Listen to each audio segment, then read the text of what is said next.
3, 2, 1, roll the foot.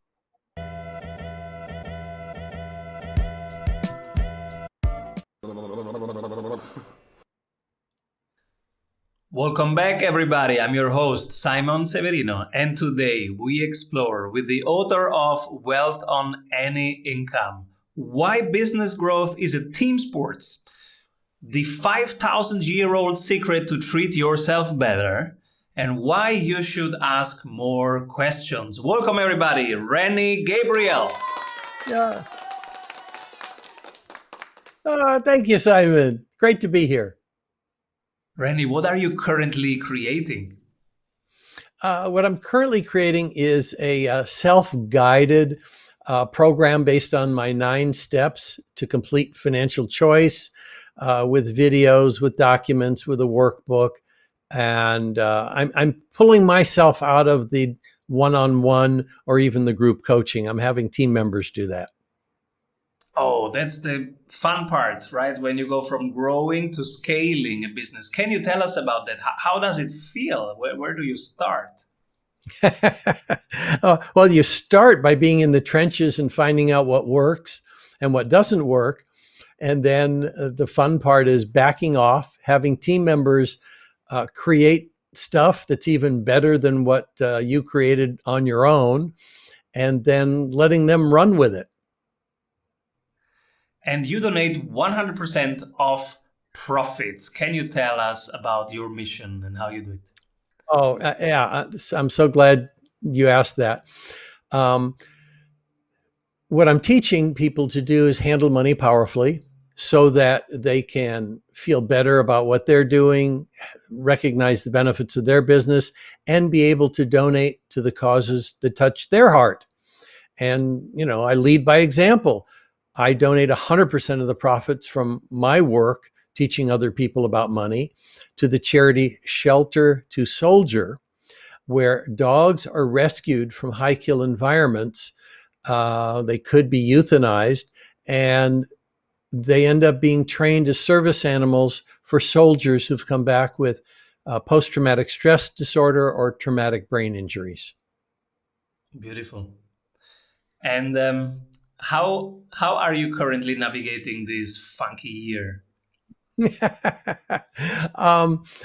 It's not been a problem for me from the standpoint that 100% of my tenants have paid 100% of their rent through the pandemic, with the exception of one person who had a 5-month break. And so financially, we were not impacted whatsoever. I teach how to manage and buy apartment buildings at UCLA, and I walk my talk. I talk about how to treat tenants, and they support me. So you have a crisis-resistant business model so far, and you're looking forward toward the delta variations, etc., also with a very relaxed attitude. Yeah. I mean, I don't see it impacting our business whatsoever in terms of the investments that we have. I will have to admit I'm rather insecure, and we have about well over 2 years worth of cash available. If no one pays any rents, if no investments pay us anything, we've got 2 years worth of expenses sitting in cash in various bank accounts. All right. And cash, even if the current depreciation is so strong, I had a 30% cash position for that and went down to 0.9% because currently it's just depreciating. Oh, well, it's not depreciating. Well, a little bit if you look at inflation versus what we earn on it, but it's not significant based on the volume of money we've set aside. Cool. And so let's go to your tips that you brought us. One is why business growth is a team sport. Can you unpack that? Yeah. When I was an angel investor for a while, and I'm studying other successful businesses. And the thing that I noticed and that was continually spoken about was that there was no successful business that was started and run by one person. And if you look at Apple Computer, if you look at Elon Musk and SpaceX, if you look at when he did PayPal, if you look at Berkshire Hathaway, I mean, the list is very long of big successful companies. And there were two people involved at least. And one of them had a vision and the other one executed on that vision. If I use Apple Computer as an example, you had Steve Jobs, who was a visionary, and Steve Wozniak, who executed on that vision. With Berkshire Hathaway, you've got Warren Buffett, who's a visionary. And most people have not heard of Charlie Munger, but he's half of Berkshire Hathaway. He executes on Warren's vision. And you can see that over and over again in the most successful businesses. So in my situation, I had neither money nor good credit when we started real estate investing. And it was my wife and a third person, and we built the business together. I managed the properties based on the education I had, but I came in with 25% of the money and no credit. Their credit was used to buy the properties. And we created a multi-million dollar real estate portfolio. So it takes a team. And how would you, if you look back, what was important to get right? The right people who knew what they were doing. Getting back to the real estate portfolio, the realtor happened to be the visionary. I was the execution master. I did the management. I handled the tenants and things of that nature. And the thing that we had to get right was working with people who knew what they were doing. And the realtor knew what he was doing. He had the experience, he had the knowledge, he had the vision. Without that, we'd have just been a couple of people bumbling along. So a visionary, but also an executing role. And how did you handle the risk and the financials at the beginning when cash flow was minimal? All we cared about was that we were able to at least break even with the properties. And I ran the financials to see would that happen, and it did. If we made, 0.5%, that was okay because we knew we were buying in Los Angeles. Over time, properties appreciate. The rents can be increased, even if it's a rent-controlled property. And so we were just looking to break even when we got in. I mean, there were times in the early years we'd have a plumbing bill. It wiped out our profit for the month. But by the third, fourth year, we were doing pretty well. Because that's what many listeners might think now. Oh yeah, he's right. I should co-found this. I should bring people in. But how do I do it right now that I don't have anything to offer except an idea and energy? So how do I build a team at this stage? Well, if the person's got enough enthusiasm, that will bring other people along, and they don't have to have the money. All they do need to have is the vision. I don't believe Steve Jobs had much money when he and Steve Wozniak got started with Apple Computer. I mean, they were scraping together stuff in a garage when they started. Hewlett-Packard started in a garage. It doesn't necessarily take a lot of money, but the person with the vision and the personality can bring in the additional people. I saw that happen with the startup that I funded as an angel investor. The founder had the personality to bring people along and charm them with what he could do, and I was one of the investors charmed by his vision. That's a beautiful thing at the beginning, right? You have to charm as a founder.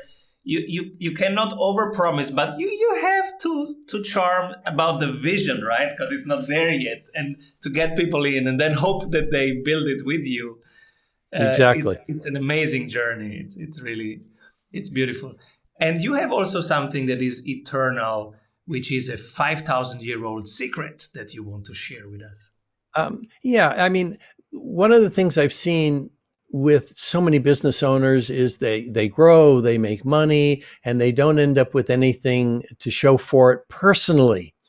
And if we're talking about the reason people become business owners, entrepreneurs, or whatever, is they talk about, well, the freedom, escaping a 9-to-5 job and things of that nature. Well, one of the byproducts should be creating some financial independence, creating what I call complete financial choice at some point, where you can choose to work or choose not to work, or have or oversee what you're doing. And this 5,000-year-old secret, uh, well, you know what? Let me put you on the spot, Simon. Uh, have you heard of the expression, pay yourself first? Yes. Okay. Can you explain it? I have heard it in the context that as a founder, my monthly salary should be fixed and not in terms of a piggy bank that I take it from profits when in percentage, but it's a fixed salary, it's part of the costs. That is what I heard. And when I heard this from my business coach, I started having a fixed salary from the very beginning in the second year of my business instead of piggy banking. Okay. So that is almost the correct answer. So your coach had almost the correct answer. And the reason I'm putting you on the spot is because 9 out of 10 people can't answer that, even though they've heard the expression, pay yourself first. And the way that it works, and actually, some of the books that explain it, one of them is 100 years old, called The Richest Man in Babylon.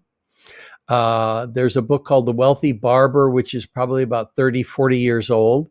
The most recent book that has this concept is by Mike Michalowicz, called Profit First, where you take, yes, you have a salary and you build in taking profit first. And the concept of pay yourself first says, I'm going to take 10% of my money, whether it's from your salary, from the, it doesn't make any difference. And I'm going to set it aside to keep for the rest of my life. It's not going to be spent on a nice car. It's not going to be spent on mortgage payments or groceries, but that money is going to make money by going into other investments that create a passive income. And that is why I don't have to work for a living, and I can donate 100% of my profits to charity, because I paid myself first from every dollar that came in. Oh, the investment portfolio, of course. Yeah, I do Bitcoin right now, dollar cost averaging percentages of every profit of every month. Okay, fine. So even though you were doing it, you weren't able to explain it.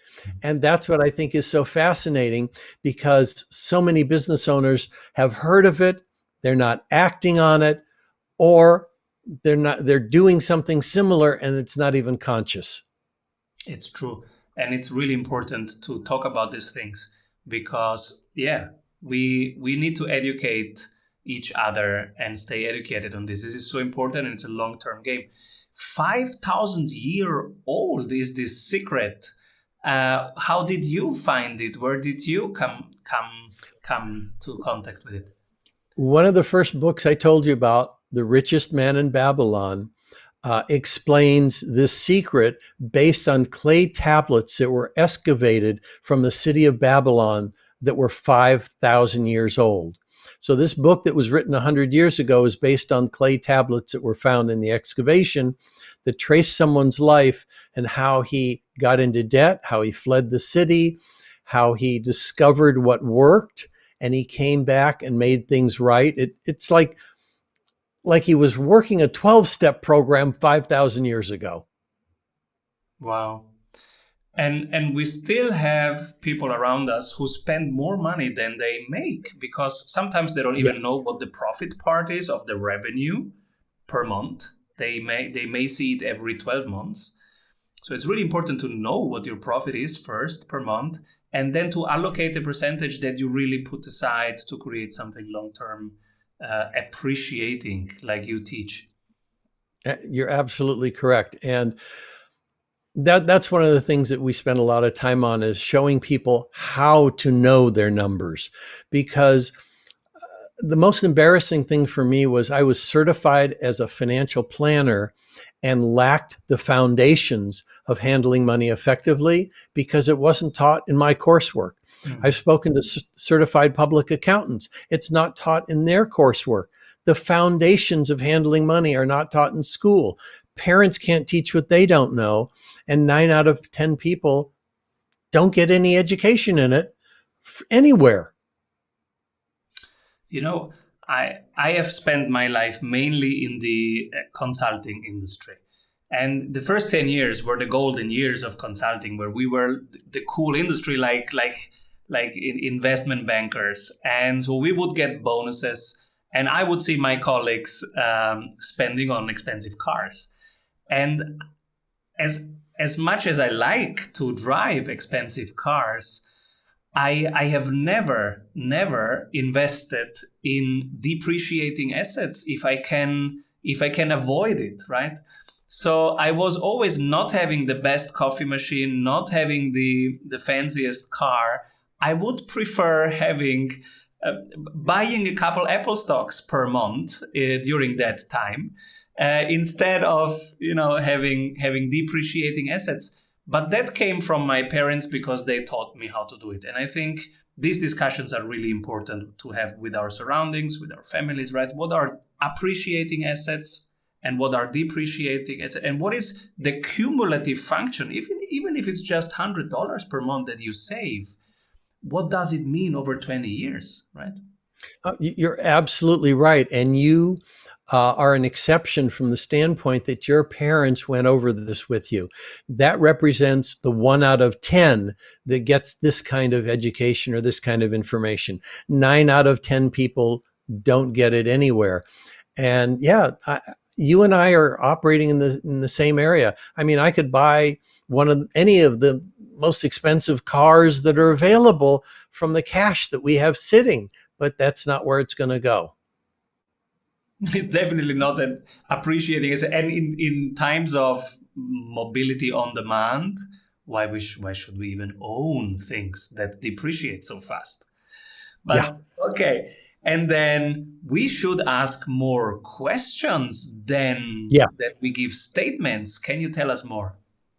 Yeah, it's terrific, because when I was asking you about if you know could you explain pay yourself first? You did your best. And what I see is when people hear familiar information like pay yourself first, if they make a statement, that's the ordinary mindset. Ordinary people will make statements when they hear familiar information like, pay yourself first. Oh, I've heard that before. Oh, I know that. That's not new to me. That doesn't produce any results. What produces results is the way a wealthy person hears familiar information. And that's by asking questions like, how would that apply in my situation? Or where would I put the money? Or when will I begin that? Or what impact would that have in my situation? They don't ask a why question. They may ask a who question, like, who could support me with that? Well, those answers produce the results that transform their situation. Making statements takes no one anywhere. Asking questions produces the results that move people forward. Beautiful. And just today in a mastermind, I mean, with very, very senior entrepreneurs in California, actually, around you, one of us posted, "Hey guys, I just talked to my children and this is what I told them." And it was a summary of the Dale Carnegie book, How to Win Friends, How to Make Friends and Influence Friends and influence people. Yeah. Which is such a classic. And sometimes it might lead to, oh yeah, I know the book. Oh yeah, I don't need to read this. But I saw this summary and I was like, oh my God, this is the most relevant conversation I could have with my boys. It was just about asking questions and being a good person, basically. Yeah, yeah. My wife is so wonderful about that. She's far better at it than I am. We'll go into a restaurant and she'll have a conversation with the server like, are you doing any kind of work besides working here? And we find out, they're an actor or a singer or a script writer or whatever, or an Uber driver. But I mean, she starts engaging people with the questions about, what do you do when you're not here? And oh, how did you get into that? And that's just my wife. I mean, it's natural for her. For me, I have to be aware of it and think about it. Same here. My wife is a natural born talent for this thing, and everybody loves my wife for that. And I have to really remind myself, Simon, come, what is a good question? And in terms of questions, I am so curious who you nominate for the Strategy Award after one word from our sponsors. Hey, if you love what you are hearing, you will love our free masterclasses. Go grab them at strategysprints.com. So when everybody zigs, this person is zagging, but from your perspective, they are doing the right thing. Who do you nominate? It would probably be Elon Musk. I look at what he's doing from the standpoint, which by the way fits what I was talking about earlier, being a vision master and having execution masters. He doesn't run SpaceX. He doesn't run Tesla. He's got people who are executing on his vision in those companies. And, he's someone who I see when one people are going in one direction, he's thinking in a completely different direction. And, and there's one other person that no one's probably heard of. His name is Mark Silver. He teaches how to grow businesses on a pay what you can afford model, instead of expensive fees that other business coaches charge. And so, most people are saying, here's my fee and it's big. And he's on a pay what you can afford model for business owners. Wow. And so we have talked a ton about books. I am curious about mainly two of your books, Wealth on Any Income, your best-selling one, and also your newest one. Can you tell us about each of them? Yeah, Wealth on Any Income is really simple. It's divided into two major parts. And the first third of the book is the attitudes that get in the way of us creating financial independence or complete financial choice.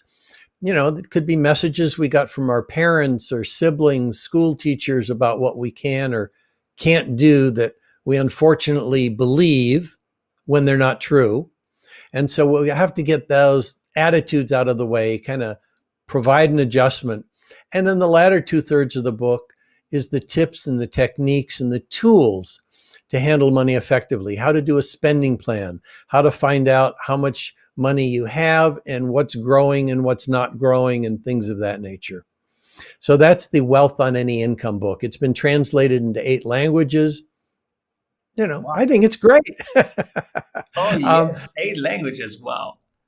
Yeah. The other book is called Attitudes of the Wealthy. I just finished that last year, and it covers the kinds of things that we were just talking about, the questions wealthy people ask, what their attitudes are. It's okay to talk about money. Do you pay debt first, or do you start investing in yourself first? These kinds of attitudes. There's 30 of the attitudes. There's over 30. You could practice one a day, and start again the next month. It's a short book, but it has really important nuggets in how wealthy people think versus the way ordinary people think. I love it. And again, this is so important right now to find evergreen principles and proven principles that you bring in all this uncertainty that is around. These principles still apply and are an evergreen foundation for people to think and to take the right decisions that serve them. I'm curious now that you're going out with the book, and I'm also going out with the book in next February with my first book. How do you see the modern way of promoting books? What is changing in book promotions? What do you find exciting? Well, there's two things. I'll answer both questions. What I find exciting, and what do you do?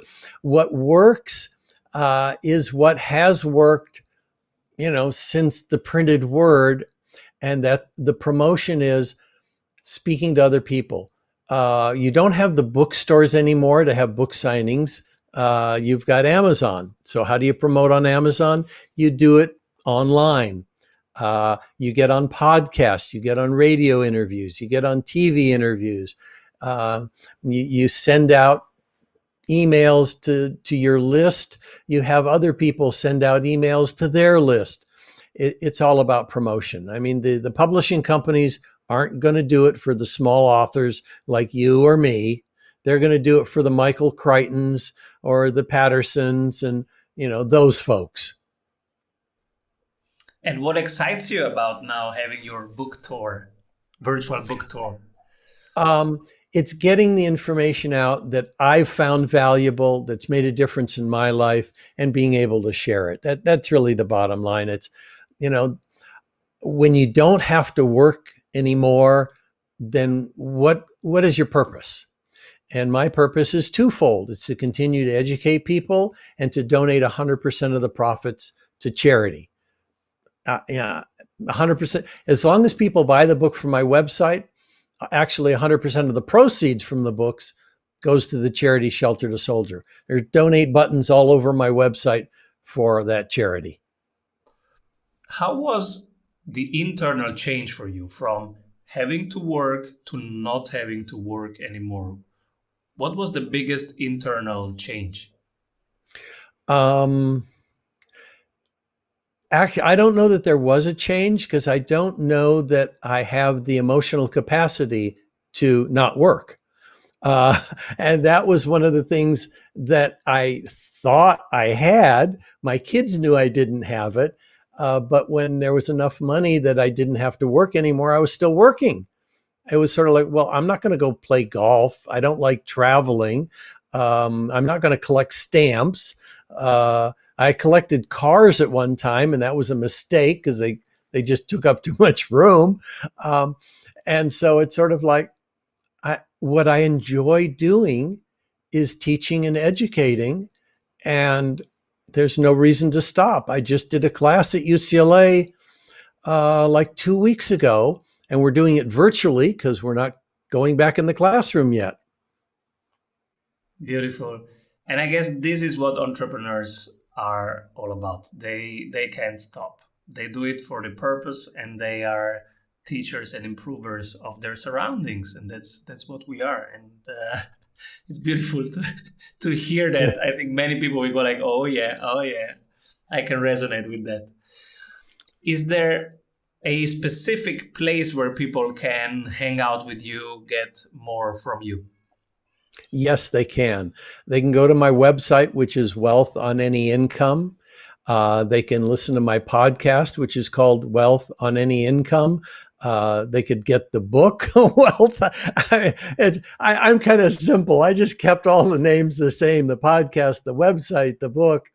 And you know what? If they go to my website and put /TEDx, they can actually see a talk where I speak about how we've been conditioned that it's better to be poor than to be wealthy. And the cure is a 27-page, 9-step roadmap to complete financial choice. So if they go to my website and they type /TEDx, they can have both of those items. Rennie, who should be my next guest? I'm thinking Ralph White. Ralph and I have been business coaches, coaching each other for about 30 years. Fabulous human being. He knows how to coach people. He knows how to listen. And I would say Ralph White. Thank you so much for sharing your journey, your wisdom, your book, and even your checklist and guides with us. Please come back soon. Avoid trying to do thousands of things that doesn't work. We have 274 templates for your business success. Reach your ambitious goals with one-on-one sprint coach. We double your revenue in 90 days.